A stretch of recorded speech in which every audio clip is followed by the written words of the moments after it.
Jesus. Amém. Amém. Então, amados, o primeiro versículo da Bíblia diz assim: no princípio criou Deus os céus e a terra. Então, Deus criou. Estamos ao vivo também no YouTube? Voltou ao normal? Graças a Deus. Então, lá no YouTube também estamos na transmissão ao vivo. No princípio criou Deus os céus e a terra, Gênesis 1:1. A palavra Deus, aí nesse versículo, ela foi transliterada do hebraico para o português, né? O Velho Testamento ele foi escrito no hebraico, na sua imensa maioria, algumas poucas palavras em outra língua. Mas no hebraico a palavra Deus, essa palavra aí é Elohim. E essa palavra Elohim no hebraico, ela está no plural. Então o nome de Deus no hebraico é plural. O nome de Deus no hebraico é plural. Assim como anjo é seraf e anjos é serafim, né? Essa terminação im no hebraico quer dizer plural. Então Elohim, né? No princípio criou Elohim os céus e a terra. E essa palavra Elohim é plural. É plural porque o nosso Deus se expressa por meio de 3 pessoas. Quando você lê os 3 primeiros versículos que nós lemos, você consegue perceber essas 3 pessoas aí. No princípio criou Deus os céus e a terra. O versículo 2 fala que o Espírito de Deus se movia sobre a face das águas. E o versículo 3 diz que Deus disse: haja luz, e houve luz. Então, a palavra de Deus, né? A carta aos Hebreus fala que pela fé nós entendemos que os mundos foram criados pela palavra de Deus. Pela palavra de Deus. E Jesus é chamado de a palavra de Deus, o verbo de Deus. No primeiro capítulo do Evangelho de João, você vai ver João abrindo o seu Evangelho dizendo assim: no princípio era o verbo, e o verbo estava com Deus, e o verbo era Deus. Sem ele, né, nada do que foi feito se fez, por meio dele foram feitas todas as coisas. E lá no versículo 14 vai dizer que o verbo se fez carne e habitou entre nós, e vimos a sua glória como a glória do unigênito do Pai, o Filho de Deus. Então o Pai, o Filho e o Espírito Santo. Você percebe o Pai, o Filho e o Espírito Santo já nos primeiros 3 versículos da Bíblia, a presença do Deus triuno. Mas é um só Deus. Isso é importante ficar claro. É um só Deus. Nós não adoramos 3 deuses. É um só Deus, não são 3 pessoas. O único Deus que se expressa por meio de 3 pessoas e não 3 deuses. Existem algumas metáforas, né? Algumas comparações que são bem pobres, é lógico, mas elas nos ajudam a entender um pouco, né? Um pouco mais sobre esse mistério que é a Trindade, que nunca será plenamente revelada, pelo menos enquanto nós estivermos aqui na terra. É um mistério. Mas se você pensar, por exemplo, que a Trindade é um único Deus triuno, mas que são 3 pessoas iguais, a mesma essência, que nenhuma se sobrepõe à outra e elas não competem, mas há uma mesma essência. Então você pode pensar em água H2O. Água H2O, água congelada é gelo, mas é H2O. A água no estado gasoso, né? A água quando se torna vapor, ela está num estado gasoso, mas ela é H2O. Então é a mesma essência em estados diferentes, mas uma mesma essência. Uma coisa só, H2O, é um só Deus. Se você pensar em um ovo, não são 3 ovos, mas ele tem casca, ele tem clara, ele tem gema. Não são 3 ovos, é um ovo só, mas que tem 3 elementos. É um só Deus, que se expressa de 3 maneiras. Se você pensar num triângulo equilátero, ele tem os 3 lados exatamente iguais. Por ter os 3 lados exatamente iguais, ele está em perfeito equilíbrio. Não tem um lado maior do que o outro, não tem um lado que se sobrepõe ao outro. São idênticos, mas não são 3 triângulos, é um triângulo só. Então Deus é um. Ouve, ó Israel, o Senhor teu Deus é o único Senhor. Há um só Deus, que se expressa por meio de 3 pessoas. Essa palavra Trindade você não vai encontrar na Bíblia, mas foi uma palavra cunhada pelos teólogos, né, para tentar expressar esse mistério. Pois a Bíblia nos apresenta o Pai, o Filho e o Espírito Santo todos com características divinas, oniscientes, onipresentes, onipotentes e eternos. Quando você lê, por exemplo, a grande comissão em Mateus, no capítulo 28, diz assim: batizando-os em nome do Pai, do Filho e do Espírito Santo. Então, apesar de não ter a palavra Trindade, esse Deus triuno está presente em toda a Escritura. Então, esse Deus eterno, esse Deus triuno, criou todas as coisas. Precisamos entender isso, né? É um versículo tão curto. No princípio criou Deus os céus e a terra. Mas veja, no princípio criou Deus. Então, quando você pensa lá no início de todas as coisas, Deus já estava lá. Deus eterno já estava lá.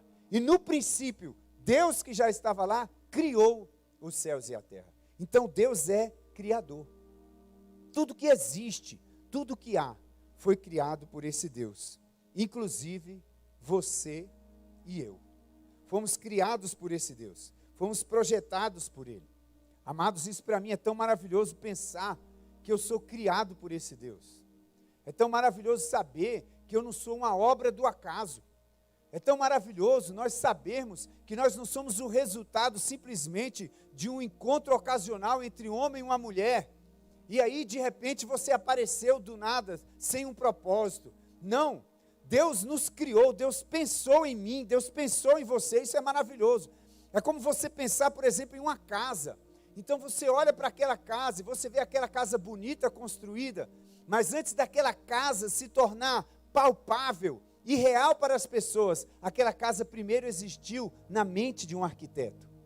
Um arquiteto sonhou com aquela casa, um engenheiro pensou sobre aquela casa e depois trouxe aquela casa à existência. Aquela casa primeiro existiu na mente dele, primeiro existiu em seu coração, e ele trouxe aquela casa à existência num projeto, e várias pessoas trabalharam, e agora aquela casa está lá para todo mundo ver, e até para as pessoas morarem dentro dela, mas o primeiro lugar onde aquela casa existiu, foi na mente de quem pensou na casa, de quem projetou a casa. O primeiro lugar onde você existiu, foi na mente de Deus. Antes de você existir no ventre da sua mãe, o primeiro lugar onde você existiu foi no coração de Deus. Deus sonhou com você, Deus projetou você, Deus idealizou você, você não é obra do acaso. Isso é expresso de uma maneira tão clara e magnífica na Escritura. Se você abre a sua Bíblia no Salmo 139, isso está claro lá. Olha só o que o salmista escreve no versículo 14 do Salmo 139 em diante: eu te louvarei, porque de um modo terrível e tão maravilhoso fui formado. Maravilhosas são as tuas obras, e a minha alma o sabe muito bem. Os meus ossos não te foram encobertos, quando no oculto fui formado e entretecido nas profundezas na terra. Os teus olhos viram o meu corpo ainda informe, e no teu livro todas essas coisas foram escritas, as quais iam sendo dia a dia formadas, quando nem ainda uma delas havia. Deus pensou em você, antes de você existir. Eu acho tão maravilhoso isso. Os teus olhos viram o meu corpo ainda informe, quando você ainda era um bolinho de células, dentro do útero da sua mãe. Deus acompanhava você, porque você é um projeto dele. Ah, amados, quando você olha uma construção, quando alguém vai projetar uma construção, se ela é uma construção comercial, se ela vai ser uma academia, se ela vai ser uma padaria, se ela vai ser uma residência, de acordo com o que aquela construção vai ser usada, ela é projetada, ela é construída. E da mesma forma você e eu fomos projetados com Deus de acordo com os propósitos dele para nós. O que ele sonhou para nós, a missão que ele pensou para nós nesse mundo, ele nos fez apropriados, adequados para essa missão.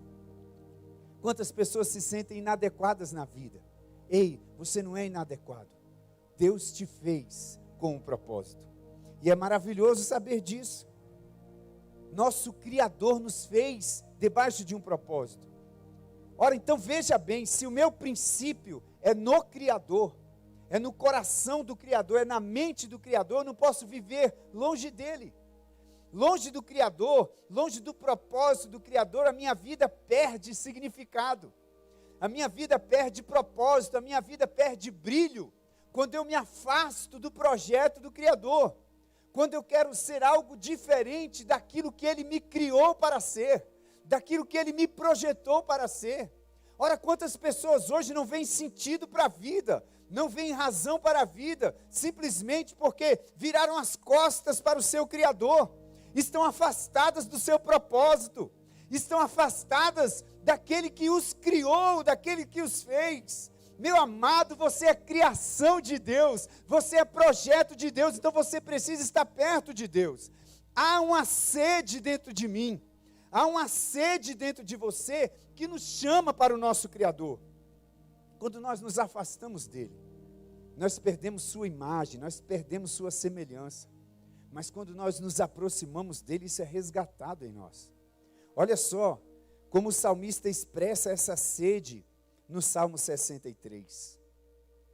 No Salmo 63, o salmista escreve: ó Deus, Tu és o meu Deus, de madrugada te buscarei, a minha alma tem sede de Ti, a minha carne te deseja muito em uma terra seca e cansada, onde não há água.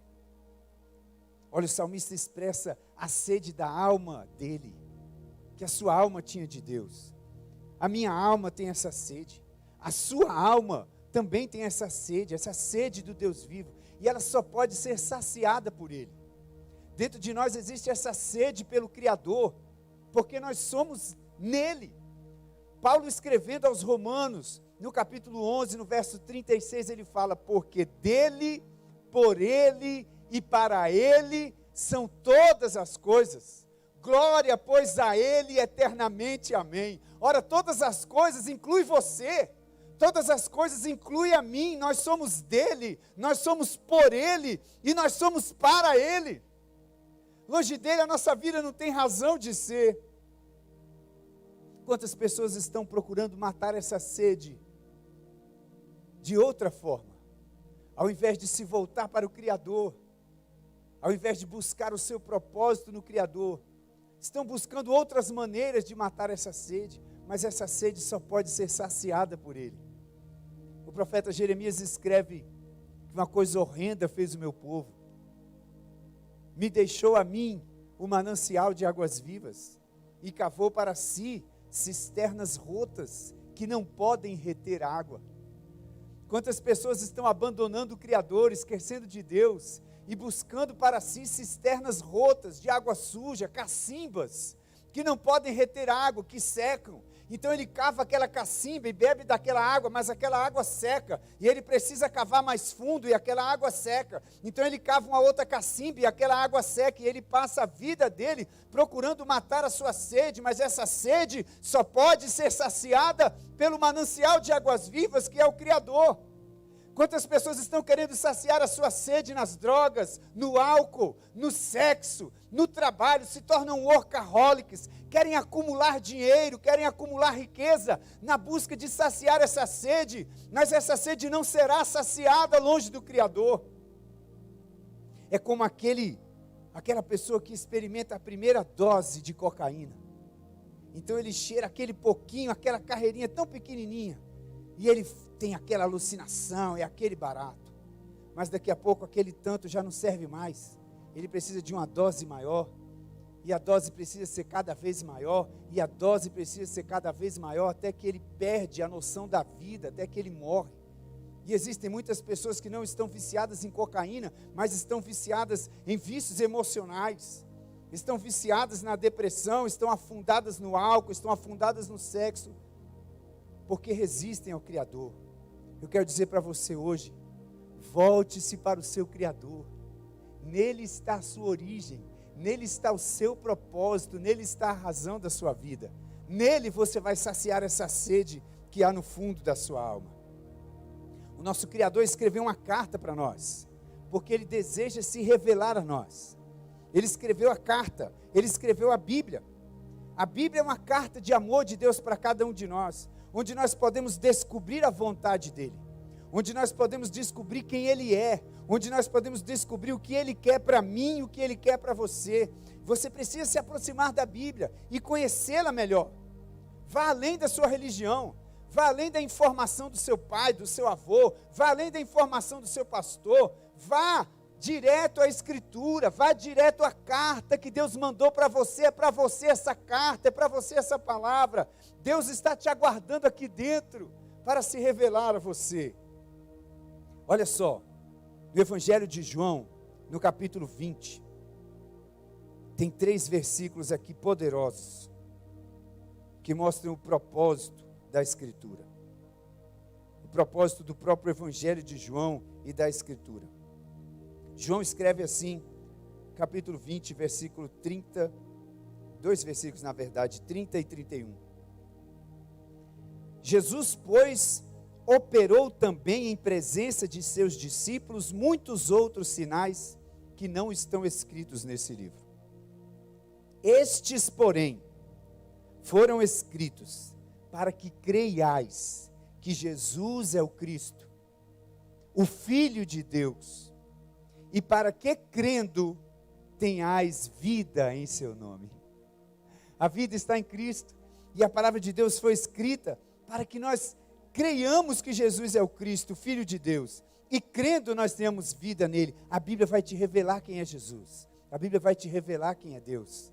Vá até a Escritura, vá ler a carta que esse Deus de amor escreveu para você. Sabe por que Deus escreveu uma carta para você? Porque Ele se importa com você. Deus se importa com você. Deus não está alheio às suas necessidades e às suas tribulações. Alguém pode querer convencer você, alguém pode querer dizer que Deus nos criou aqui, que Deus criou a terra, mas Ele não se envolve com as nossas coisas aqui. Ele está lá no céu, bem longe de nós. Alguém pode querer dizer isso para você. Alguém pode querer dizer que você é obra do acaso, que Deus nem existe. Mas não é isso que a Bíblia diz. A Bíblia prova para mim e para você que Deus se importa comigo, que Deus se importa com você, que Deus está atento à nossa vida. Deus não te ignora. Quando você vai no livro de Apocalipse, ali, capítulo 2 e 3, Jesus pede para o apóstolo João escrever algumas cartas para algumas igrejas. E existe uma tônica comum em todas aquelas cartas, é que Jesus diz: eu sei, eu conheço. Eu conheço as tuas obras. Eu sei onde você mora. Eu sei o contexto no qual você está vivendo. Eu sei que você tem pouca força. Eu sei que você acha que você é pobre. Jesus sabe. Jesus sabe de você. Os discípulos estavam preocupados e Jesus disse para eles assim: por que vocês estão preocupados com o que vocês vão comer, com o que vocês vão beber, com o que vocês vão vestir? Olha para as flores do campo, elas não tecem, não sabem costurar, mas Deus as veste de maneira gloriosa. Olha para os passarinhos, eles não trabalham, eles não semeiam, mas Deus cuida deles a cada dia e lhes dá o alimento. E Jesus fala: vocês valem mais do que muitos passarinhos. O vosso Pai no céu cuida de vocês, Ele sabe do que vocês precisam. E Ele diz que até os fios de cabelo da nossa cabeça estão contados. Deus está tão identificado conosco, meus amados, mas tão identificado. Você não tem noção de como a Bíblia deixa isso claro para nós. Em Mateus capítulo 25, Jesus está falando acerca dos últimos tempos em que nós vamos comparecer diante dele para prestar contas. E no meio daquele contexto ele diz algumas coisas, e uma das coisas que ele fala é que todas as vezes que nós matamos a sede de um dos pequeninos, do menor que seja, nós estamos matando a sede dele. Ele fala assim: todas as vezes que você alimentou um dos famintos, você alimentou a mim. Todas as vezes que você foi visitar um preso na cadeia, você foi me visitar. Todas as vezes que você cuidou de alguém que estava doente, você estava cuidando de mim. Ora, Ele está identificado com aqueles que estão doentes. Ele está identificado com aqueles que estão presos, Ele está identificado com aqueles que passam fome, Ele está identificado com aqueles que passam sede, Ele sofre junto conosco as nossas aflições, Ele padece junto conosco as nossas dores, Ele não está de longe e alheio, mas Ele está sofrendo comigo e com você, nesse exato momento. O medo que nós sentimos da ameaça, a ansiedade que nós sentimos do que será o amanhã, Deus está identificado com você exatamente agora, com as suas perdas, com as suas emoções. Ele não está de longe, mas Ele sofre junto conosco. A Bíblia deixa claro isso. E a maior de todas as provas é a cruz do Calvário. A Bíblia diz que Deus amou o mundo de tal maneira que deu seu Filho unigênito, para que todo aquele que nele crê não pereça, mas tenha vida eterna. O próprio Deus veio aqui nessa terra. E aqui Ele experimentou sede, Ele experimentou fome, Ele experimentou cansaço, Ele experimentou abandono, Ele experimentou traição, Ele experimentou humilhação, Ele experimentou dor, Ele experimentou tortura, Ele experimentou perdas, Ele experimentou a morte, Ele veio sangrar. Deus veio do céu sangrar na cruz do Calvário, sangrar debaixo de um chicote, sangrar debaixo de uma coroa de espinho, para expressar o seu amor e para declarar para toda a humanidade que Ele está identificado conosco, que nós não estamos aqui abandonados à nossa própria sorte, mas Ele do céu nos contempla e sofre conosco a nossa dor e já deu a sua vida por mim e por você. Deus se importa com você. Você não está só, você não está esquecido. Deus se importa com você. Ele está identificado com você nesse exato momento. Creia nisso, porque a Bíblia assim o diz. E Ele já deu provas incontestáveis. Esse Deus deseja ter um relacionamento profundo com você. Quando Jesus chama os seus 12 apóstolos, o primeiro propósito para o qual Ele os chamou, em Marcos capítulo 3, versículo 14, a Bíblia deixa claro, Jesus os chamou para estarem com Ele. O primeiro propósito pelo qual Jesus chamou os seus discípulos, não foi para que eles aprendessem alguma coisa, não foi para que Ele os enviasse a pregar, para os enviasse a curar enfermos, mas o primeiro propósito é para que eles estivessem com Ele. Jesus quer que você esteja com Ele. Jesus quer que você esteja com Ele, que você conviva com Ele, que você permaneça, que você desfrute desse relacionamento com Ele. Foi por isso que Ele deu a vida na cruz, para que nós pudéssemos ter esse relacionamento com Ele. Ele disse em João 14:3, para que onde eu estiver, estejais vós também. Ele quer estar conosco. Jesus quer estar com você. Nesse tempo em que nós estamos aí, dentro dos nossos lares, da nossa casa, reservados, Jesus quer estar com você aí no seu lar. Você precisa abrir a porta da sua casa para Jesus. Você precisa abrir a porta do seu coração para Jesus. Está claro na Escritura, você vai lá em João capítulo 20, os discípulos estavam com medo, eles estavam encerrados com medo em uma casa, e Jesus se coloca no meio deles e Ele diz, paz seja convosco. Paz seja convosco, paz seja convosco. A paz vai entrar no seu lar, o medo vai embora da sua casa. Quando você chamar Jesus para dentro do seu lar, quando Jesus se manifestar dentro da sua casa, Ele deseja estar aí com você. Abra o seu coração para Jesus. Ele declara em João capítulo 15, versículo 16, não fostes vós que me escolhestes, mas eu vos escolhi a vós. Ele quer estar com você. Ele deseja, isso é maravilhoso. Apesar de nós não merecermos, Ele quer estar conosco. Esse Deus quer ter um relacionamento íntimo e pessoal com você. Existe um chamado para mim e para você hoje. Busque ao Senhor. Busque ao Senhor. Jeremias no capítulo 29, ele escreve, buscar-me-eis e me achareis, quando me buscardes de todo o coração. Isaías capítulo 55, versículo 6 diz, busque ao Senhor enquanto se pode achar, invocai-o enquanto está perto. Isaías capítulo 55, versículo 6 é um aviso para mim e para você, é um alerta. Buscai ao Senhor enquanto se pode achar. Ele vem querer sugerir para nós que vai haver um período em que nós não vamos poder achar, em que nós vamos buscar e não encontraremos. É tempo de buscar ao Senhor hoje.